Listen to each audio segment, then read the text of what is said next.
শেখানো হয়েছিল জয় বাংলা জিতবে বাংলা। Just neutral. সেই 2 বছরের বাচ্চা বুঝে গেছে। এতদিন আমরা দেখে শুনেছি এটি আসল ছোড়া নয়, আসল ছোড়া হচ্ছে শেখ হাসিনা, হচ্ছে এই বাংলাদেশের একমাত্র রাজাকার, বাংলাদেশের অন্যতম স্বৈরাচার। শুধু তাই নয়, সেই বাচ্চাটার একটা ভিডিও দেখলাম যে পালাইছে শেখ হাসিনা পালাইছে। আজকে যদি সেই 2 বছরের শিশু বাচ্চা পালাইছে শেখ হাসিনা পালাইছে ধরনের বিদ্রোহী কণ্ঠ জেগে ওঠে, এটিতে প্রমাণ করে আগামী দিনে বাংলাদেশের কোনো স্বৈরাচারের উত্থান কখনো ঘটবে না।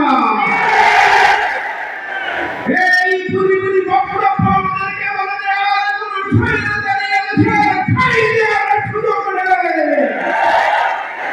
প্রিয় ভাইরা, আজকে বিশ্ববিদ্যালয়গুলোতে সবাই বলছে, যারা দেখি তারা শিবির মনে হয়, মেয়েরাও বলছে, ছেলেরাও বলছে, ছাত্ররা বলছে, শিক্ষকরা বলছে, কর্মচারীরা বলছে যে আমাদের স্বাধীন টাইম যেহেতু আমাদের মতো এখন হঠাৎ করে বলতে শিবির হয়ে গেছে।